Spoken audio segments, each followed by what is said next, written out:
Hi, how are you? I'm here because I'm feeling the energy of Mercury retrograde and I've been connecting in with the fairies to ask, so what is it with Mercury retrograde? And they're going to share their message with us.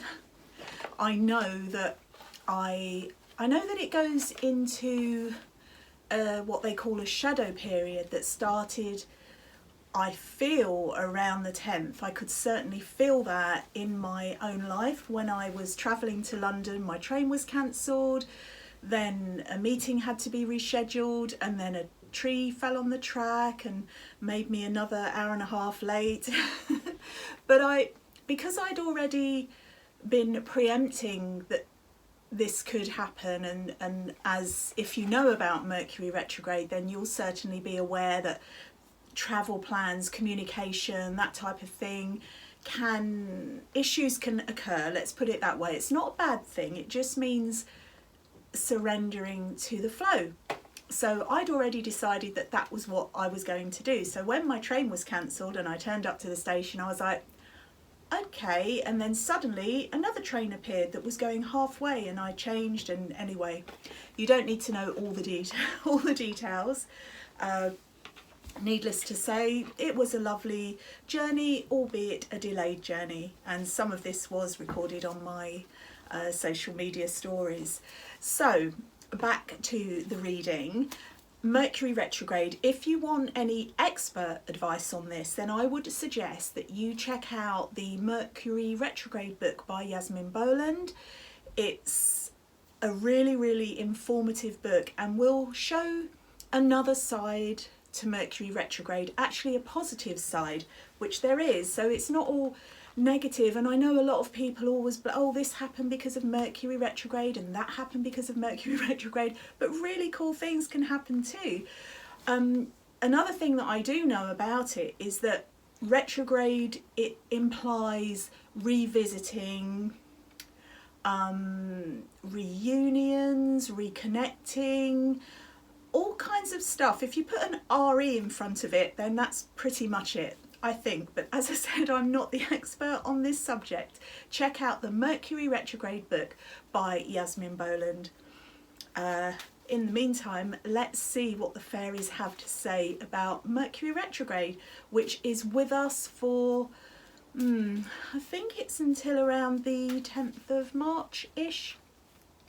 But I tend to feel these things before I know that they're there, and I am definitely in tune with this energy.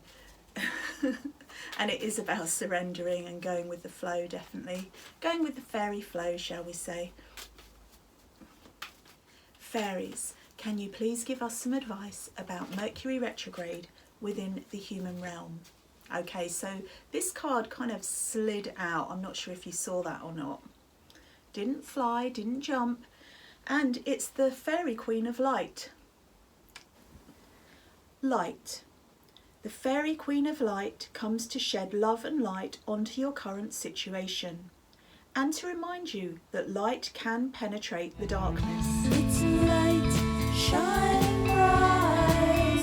Little light, shine. So the Fairy Queen of Light is coming to shed her light and love on us, on any situation that you're going through, and telling us that the light can penetrate the darkness. And I feel like this is especially poignant in the time of Mercury retrograde, because it can feel like a dark time, especially when our plans, the human plans, don't go to plan. When things don't go to plan, it can feel incredibly frustrating. It can feel like the universe is almost conspiring against us, which certainly is not the case. Why would the universe want to do that? It's only when we so rigidly hold on to plans and expectations that we feel like we're victims almost of circumstance. Like if a tree falls on the train track or there's a delay, or an email goes missing, or a letter goes missing, and anything like this, it can feel very personal. But if we realise that this is not a personal thing, it's not happening to you personally, you're not being singled out by the universe, and the Fairy Queen of Light flies in to let us know that she is shining her love and light onto us and onto our situation. So it's about being receptive to this, especially during this time of Mercury retrograde, but also at all times. So when the shadows appear, which they do, the shadows are a part of life. Light is a part of life and the shadow is a part of life. That's a fact. You can't have one without the other. You can choose sometimes whether you wish to dwell in the shadow or in the light. Personally, I prefer to stay in the light because it's more fun and more yay, but the shadow happens. Without swearing, stuff happens in life. Stuff happens in life that we don't have control over. And so it is about surrendering, and it's also about allowing the light and the love to come in, to shine that light onto any area of your life that needs an extra beam of something, something good, some goodness to come in. Especially when we feel like we're victims of circumstance and we're out of control and we feel like we're a feather in the wind at the mercy of the elements. It's called flowing. Surrender and flow to life. Allow love and light to come in and trust in the process. And if your plans don't go to plan, then that's meant to be. It's meant to be like that. Why is it meant to be like that? Because it's happening, basically. And if you really ponder this, it makes sense and it actually frees you. It frees you up from the feelings of perhaps guilt or what did I do wrong? What have I done to deserve this? It's not about that. As the grand picture unfolds, as the grand plan unfolds, every single thing will become clear. And it will become clearer when love and light shines upon it, upon whatever it is, any situation, any circumstance that is going on for you in your life at this time.